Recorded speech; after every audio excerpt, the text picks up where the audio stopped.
Dans l'Ancien Testament, l'Esprit du Seigneur n'était pas vraiment présent, n'était pas résident. Raison pour laquelle il n'y avait pas de liberté là-bas. C'est pourquoi Paul dit, oh, le Seigneur, c'est l'Esprit. Et là où est l'Esprit du Seigneur, là où c'est la liberté. Dans la Nouvelle Alliance, l'Esprit du Seigneur est demeurant. C'est la raison pour laquelle il y a la liberté dans la Nouvelle Alliance. Ainsi, tous ceux qui restent dans une logique d'Ancienne Alliance, dans laquelle l'Esprit du Seigneur n'était pas demeurant, ils ne sont pas libres. La preuve, comme nous le voyons aujourd'hui, ils sont esclaves de leur propre comportement, ils sont esclaves de leurs propres règles, ils sont esclaves de leur performance, ils sont esclaves des standards qu'eux-mêmes se sont fixés et qu'ils veulent atteindre pour tenter d'impressionner Dieu.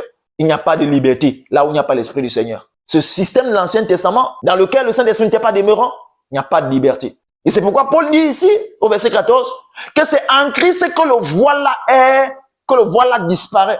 C'est lorsque les cœurs se convertissent au Seigneur que le voile est ôté. C'est ce qu'il dit. C'est lorsque tu te convertis à Christ. Ça veut dire, lorsque tu embrasses Christ qui est la grâce. Parce que la vérité, c'est que Jésus est la grâce ambulante. La grâce qui a deux pieds. Lorsque tu te convertis à Christ, lorsque tu embrasses Christ, bien-aimé, le voile de l'ancienne alliance, le voile que imposait l'ancienne alliance est ôté. Et ce voile-là, d'ailleurs, est préfiguré même par le voile qui séparait le lieu saint et le lieu très saint. Tout le peuple de l'ancienne alliance se limitait au niveau du parvis et au niveau du lieu saint. Le lieu très saint, ça, le souverain sacrificateur y allait. Il allait supplier pour le peuple et pour lui-même parce que il n'était pas agréable aux yeux de Dieu. Personne n'était agréable aux yeux de Dieu dans l'ancienne alliance. Tout le peuple était limité dans la première partie du voile. C'est quand la nouvelle alliance est inaugurée par la mort de Jésus que le voile du temple est déchiré. Une façon pour Dieu de dire que pendant des milliers d'années, je vous ai caché ma vraie nature. Maintenant, vous pouvez entrer dans ma présence par la foi en Jésus et me découvrir tel que je suis. Ah, ce voile de l'ancienne alliance qui t'empêche de connaître Dieu tel que Dieu est selon sa vraie nature, c'est-à-dire miséricorde, compassion, amour, grâce. Tu ne verras pas vraiment ça dans l'Ancien Testament.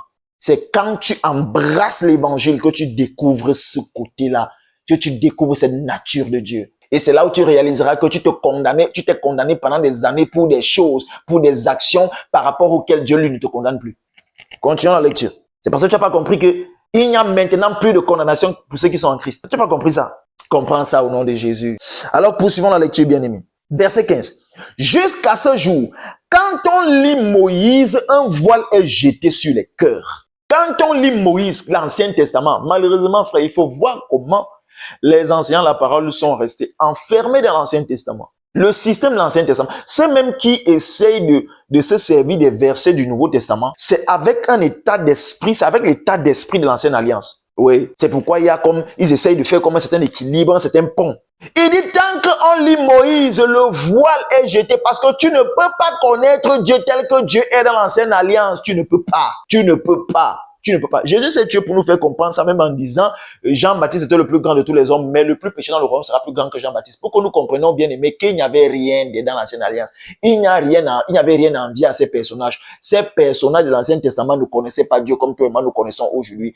Il n'y a que quelques personnes à l'occurrence David, à qui le Seigneur a un peu ouvert les yeux sur sa vraie nature. C'est pourquoi quand tu lis les psaumes bien-aimés, tu vas avoir comme l'impression que tu trouveras la grâce, la nouvelle alliance dans les psaumes. C'est parce que David est celui à qui le Seigneur a un peu fait comprendre son vrai côté. Miséricorde, grâce, amour, justice par la foi. C'est pourquoi David avait dit, heureux seront ceux à qui les péchés ne seront pas imputés. Oui.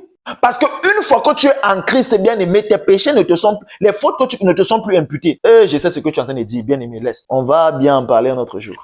Mais lorsque les cœurs se convertissent au Seigneur, le voile est ôté. J'ai expliqué ça tout à l'heure. Ce n'est qu'en Christ que le voile de l'ignorance, en ce qui concerne la vraie nature de Dieu, en ce qui concerne comment Dieu nous voit, comment Dieu te voit désormais, toi, chrétien. La plupart des chrétiens pensent que Dieu les voit selon le regard de l'ancienne alliance. Ça veut dire un Dieu qui est prêt à les punir, un Dieu qui est toujours le fouet en main à cause des fautes qu'ils commettent, un Dieu qui est là à exiger un ensemble de performances. Vous voyez, ça, c'était le regard de Dieu dans le contexte de l'ancienne alliance. Et les chrétiens aujourd'hui continuent à penser que Dieu les voit de cette manière. C'est le voile, ce sont les effets du voile que impose la mentalité légaliste. Verset 17. Or, le Seigneur, c'est l'Esprit. Bien aimé, le Seigneur, c'est l'Esprit. Et dans l'Ancien Testament, le Saint-Esprit là n'était pas demeurant. Esprit, ici, ça avait E majuscule, faisant référence au Saint-Esprit. Et là où est l'Esprit du Seigneur, là aussi est la liberté comme en Christ. C'est en Christ qu'il y a l'Esprit du Seigneur. Et c'est là qu'il y a la liberté. Mais les gens ayant reçu le Saint-Esprit ont gardé la mentalité de l'ancienne alliance. Alors, cette liberté-là, ils ont du mal à la vivre. Je sais que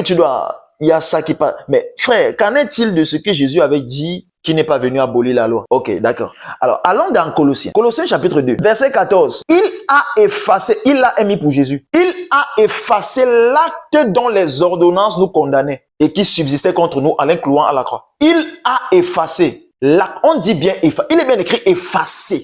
L'acte dont les ordonnances nous condamnaient. On peut reformuler ce verset en disant ceci.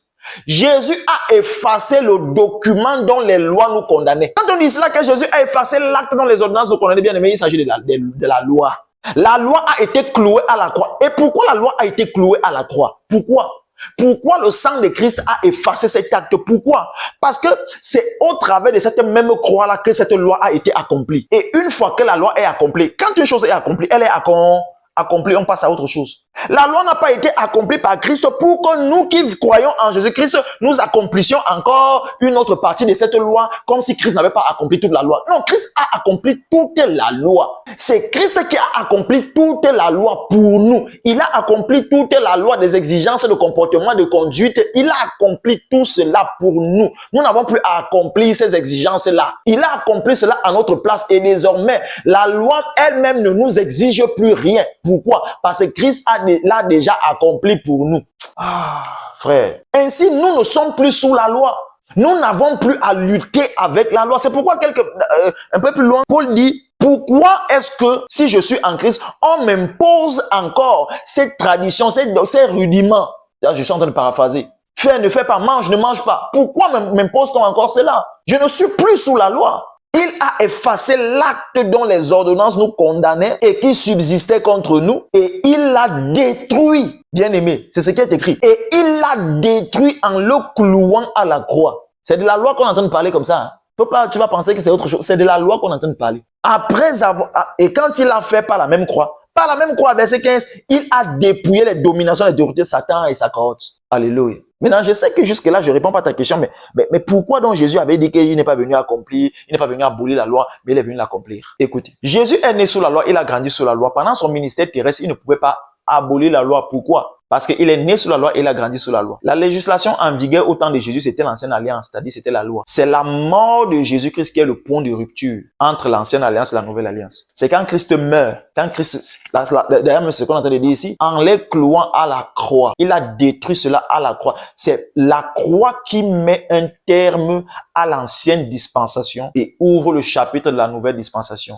Mais le parcours de Jésus sur terre, par son parcours sur terre, il ne pouvait pas mettre un terme à la loi. Parce que c'est le ministère que sa mort devait rendre. Ainsi, la vie de Jésus a rendu un ministère et la mort de Jésus a rendu également un autre ministère et un ministère bien plus grand. La vie de Jésus ne pouvait pas mettre un terme à la loi. C'est sa mort qui a mis un terme à la loi. Faut bien comprendre ça. Alors même dans le texte le texte en question. Nous sommes dans Matthieu chapitre 5, verset 17. Voici ce qu'il dit. Ne croyez pas que je sois venu pour abolir la loi ou les prophètes. Je suis venu non pour abolir, mais pour accomplir. Qu'est-ce que ça veut dire quand Jésus dit il est venu pour accomplir? Je vais t'expliquer. Quand Jésus dit il est venu accomplir, ça veut dire quoi? Accomplir la loi et les prophètes. Ça veut dire ce que la loi exigeait de nous. Jésus est venu pratiquer cela. La mort que la loi devait nous infliger pour ne l'avoir pas observé parfaitement. Jésus a subi cette mort-là à notre place. Jésus a accompli ainsi la loi en mourant à la croix. Accompli les prophètes.